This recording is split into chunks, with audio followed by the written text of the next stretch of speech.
જય શ્રી કૃષ્ણ વૈષ્ણવો, સ્વાગત છે તમારું કેટી કોમરેડ ચેનલમાં. વૈષ્ણવો, આજે આપણે શ્રી કૃષ્ણ શરણમ મમ મંત્રની ફલસિદ્ધિ ક્યારે થાય તેનો એક વાર્તા પ્રસંગ જોઈશું. તો ચાલો શ્રી મહાપ્રભુજીનું નામ સ્મરણ કરીને આજના આ અવલૌકિક સત્સંગની શરૂઆત કરીએ. મહાનુભાવ શ્રી ચાચા હરિવંશજીને ગોકુલથી ગિરિરાજજી જવાનું હતું. સાથે એક વૈષ્ણવ પણ હતા. ઘાટ પર આવ્યા ત્યારે જ સાંજ પડી જવાથી નાવ બધા બંધાઈ ગયા હતા. રાત સુધીમાં પહોંચ્યા વિના ચાલે તેમ નહોતું. જે સામગ્રી લઈને જતા હતા તેની જરૂર વહેલી સવારમાં જ પડવાની હતી. પુલ તો એ જમાનામાં હતા નહીં. લાંબુ અંતર કાપે ત્યારે જ જતીપુરા પહોંચાય. હવે શું કરવું? પ્રભુના સુખ માટે એવું તે વિચારવા માંડ્યા. પોતાના અવલૌકિક સામર્થ્યનો ઉપયોગ કરવાનું વિચાર્યું. ઘાટ પરથી ઉતરી જલપ્રવાહ સુધી આવ્યા. પેલા વૈષ્ણવ પણ સાથે જ છે. ચાચાજી એને કહે છે, ભાઈ, બીજું શું થાય? આપણે જળ ઉપર ચાલી નાખીએ. જો હું આગળ ચાલું છું અને તું મારી પાછળ પાછળ આવ.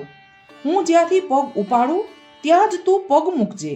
એમ કહેતા જ ચાચાજીએ અષ્ટાક્ષરનું રટણ આરંભ્યું અને જળ ઉપર ચાલવા માંડ્યું. વૈષ્ણવ આશ્ચર્યચકિત થઈ ગયા. એ તો ચાચાજીના પગલામાં પગ મૂકતા પાછળ પાછળ ચાલ્યા જાય છે.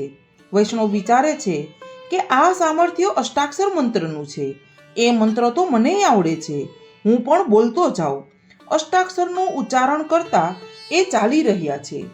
થોડે સુધી ગયા હશે ત્યાં વિચાર આવ્યો, ચાચાજી અષ્ટાક્ષર બોલે છે ને હું બોલું છું, તો હવે એમના પગલામાં પગ મૂકવાની શું જરૂર છે? આ તો કેટલું બધું ધ્યાન રાખીને પગ મૂકવો પડે છે. બહુ અઘરું પડે છે. લાવને હું મારી રીતે જ ચાલું. અને જ્યાં અન્યત્ર પગલું મૂક્યું ત્યાં જ પગ જળની અંદર ઉતરી ગયો. સમતોલપણું ગુમાવ્યું. પડ્યા અને ડૂબવા લાગ્યા. અને વૈષ્ણવ બૂમો પાડવા લાગ્યા, ઓ ચાચાજી, મને બચાવો, હું ડૂબું છું, મને બહાર કાઢો.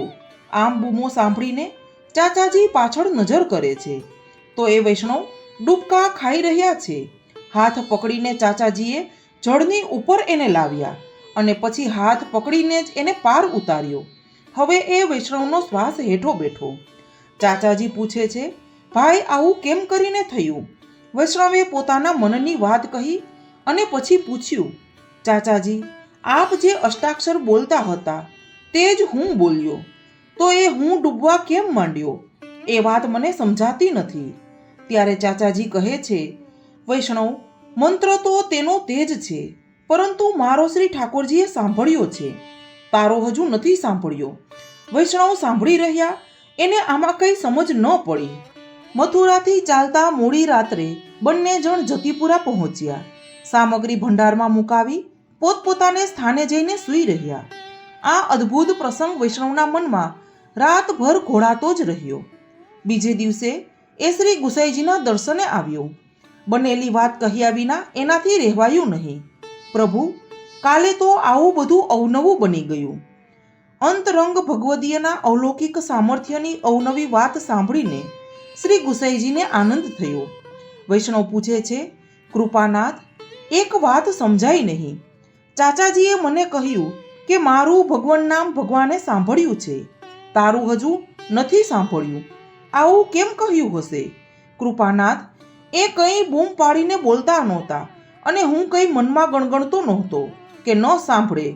ત્યારે હું પણ એની જેમ જ બોલતો હતો, છતાંય આવું કેમ થયું? ભગવાન કંઈ એવા અન્યાયી નથી કે એકનું સાંભળે અને બીજાનું ન સાંભળે.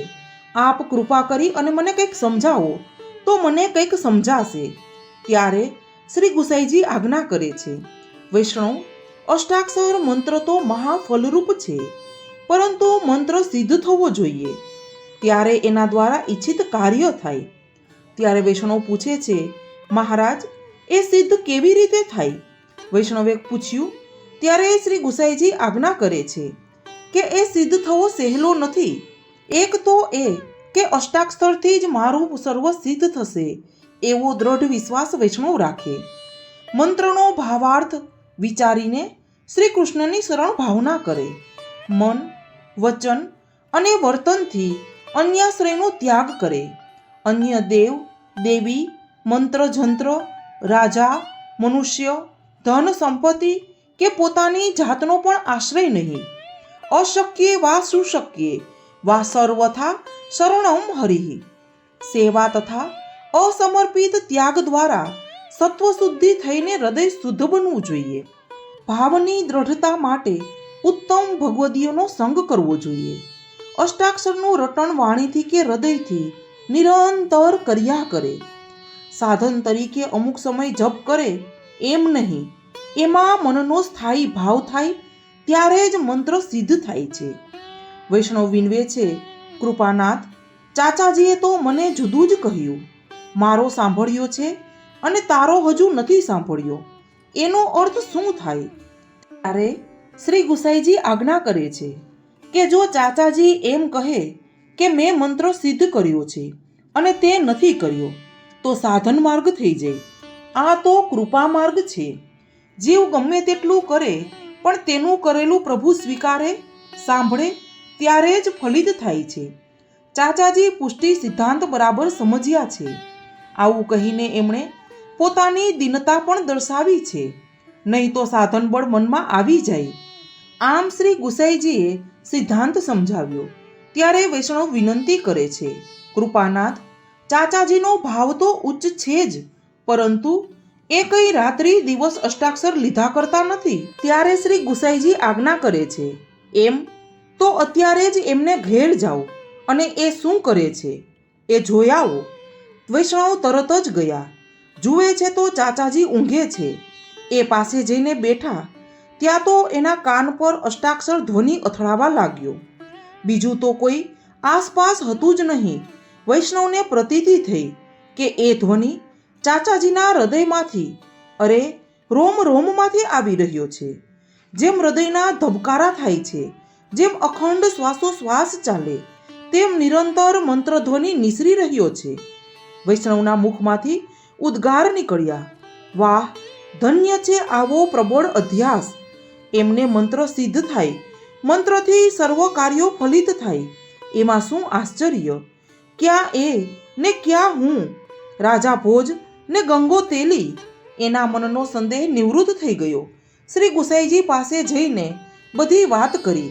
એ સાંભળીને શ્રી ગુસાઈજી ખૂબ જ પ્રસન્ન થયા. સિદ્ધાંત નવનીતના સિદ્ધાંતો જોઈએ.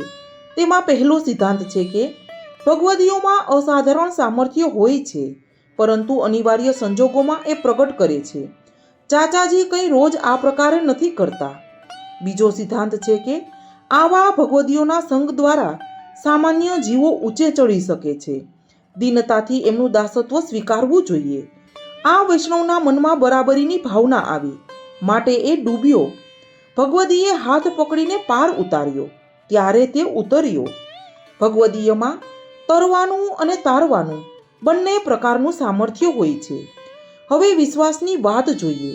શુદ્ધ હૃદયમાં વિશ્વાસ જલ્દી બેસે છે. એ વિશ્વાસ જ કાર્ય સિદ્ધ કરી આપે છે. મથુરામાં એક ભટ્ટજી કથા કહેતા હતા. કોઈ પ્રસંગમાં ભટ્ટજીએ કહ્યું, શ્રી કૃષ્ણના નામથી તો તરીને પાર જવાય છે. દહીં વેચવા માટે ગોકુલથી મથુરા આવેલી ગોપીઓએ રસ્તામાં જતા આ વાક્ય સાંભળ્યું. સાંભળતા જ મનમાં બેસી ગયું. ગોપીઓએ વિચાર કર્યો, ત્યારે આપણે તો નાવવાળાને રોજ નકામું ભાડું આપીએ છીએ. શ્રી કૃષ્ણનું નામ લઈએ ને યમુના પાર જતા રહેવાય. તે દિવસથી એમણે એ રીતે કરવા માંડ્યું. શ્રી કૃષ્ણ કૃષ્ણ કહેતી જાય અને જળ ઉપર ચાલતી જાય. વિશ્વાસને બળે એ ખરેખર સામે પાર પહોંચી જતી. આ તો નિત્યક્રમ થઈ ગયો.